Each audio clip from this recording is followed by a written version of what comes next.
so that's why most of our starters played in that game, was just to not let the rust settle in, just because we knew we had this upcoming week off as well. And so, hey, I thought it was all over. Yep, here we go. 49ers giving us George Kittle. He's telling us about the playoffs, what it requires, how he has put his body on the line, and more. Let's go. Joining us to recap the 2023 regular season and look ahead to the NFL playoffs, we've got the People's tight end, Mr. George Kittle. hi. So, George, uncharted territory. Other set of uncharted territory. He was the only 1,000-yard tight end this year. Very, very cool. So congratulations, George Kittle. You definitely deserved it. For you and this 49ers team, you clinched the NFC's top seed, Week 17, low-stakes game in Week 18. And you're not as stressed, or what was the feeling headed into the finale? Definitely less stress when you don't have the pressure of this is, because like every game throughout the whole season is like a must-win game, and I know it's not like if you lose early you can kind of make it up later and stuff like that, but you treat every game like it's a must-win. And when it's this one, it's like we want to win, but if we lose, it's like, well, we're good, like we have the 1 seed, but at the same time you want to keep the mindset of we got to go out there and play at a high level, because the only way to stay good at football and get better is to play the game. And so that's why most of our starters played in that game, was just to not let the rust settle in, just because we knew we had this upcoming week off as well. And so, yeah, that's about it, yeah. You've been the number 1 seed before back in 2019, but Yes. How does this compare to that when you literally had to go down to the final play of the season in order to clinch that top seed and the NFC West all in one? Their team was ready to fall apart, but now the 49ers are finally freaking healthy. Let's go, Niners. Definitely less stressful. That wasn't stressful at all. It was wild. Yeah, I mean, having to win. Was it the last game of the decade? Right? Was that it? I think so. Yeah, last game of the decade in Seattle against a rival, and to do that was awesome. And because we did, we had to play that game, we had to go all out on that game. Like the following week, I wouldn't say it was less stressful. It was just more of a, hey, we're just going to be on the field and moving around. So I don't want to say walk through, but kind of jog through stuff. And because we had, a lot of guys not play very much or not play at all this game, I feel like we'll move around a little bit more, might put the pads on, just, stay crisp, stay with our, we're executing at a high rate. So just keep the things we've been doing well and just go out there and play a little bit of football this week. With no... To be honest, that's what you want. You want them to go out there. You want them to still have the drive, want to win now. So this is exactly what I want to hear the Niners talking about. We don't want to hear about, oh man, we're not going to practice, we're not going to put pads on until late. Nope, they are staying to the same formula they've been doing all year, where they've had the success of getting the 1 seed. Man, if Kyle Shanahan puts it together and gets his Super Bowl this year, and is able to beat the Harbaugh up in Baltimore, boy, that's going to be a great game. So that's what I'm hoping for. Playoff implications outside of staying healthy in Week 18. Head coach Kyle Shanahan said that he wanted the week to be focused on getting better. How did the team get better last week? Well, I would say that, we ran the ball well. We did our routes and all that stuff. It's more of a sharpening the sword. I would say hey, we're doing a lot of things really well. Let's just either you can take a step forward, or let's just continue to do those things really well. Just you don't want to take a step back. You don't want to say, hey, A, B, you're not playing, and then the guys kind of check out and just not practice very well, jog through everything. You don't want that. You want guys to go out there and still go out and perform at a high level, compete against each other, because that's how you stay good at football and that's how you get better. So I think that was more his mindset. He just wants you to stay in that competitive mindset and that competitive nature.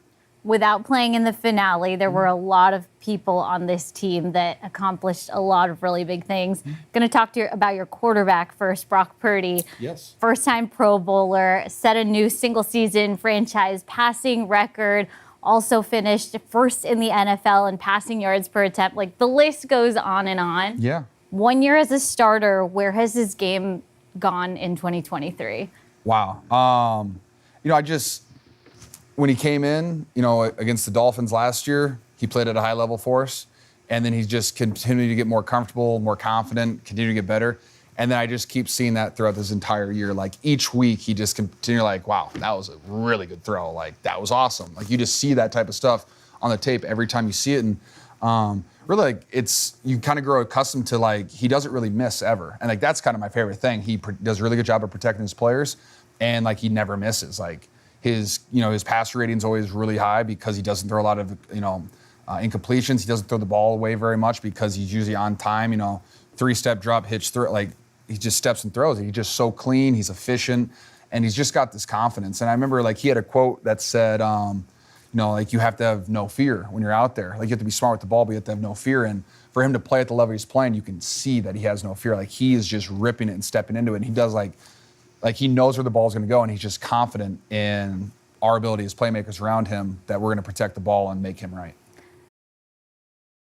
I mean, that is a high-level compliment from a future Hall of Famer, in my opinion, in George Kittle, especially if he gets the ring. I mean, I was skeptical of Brock Purdy, we'll say.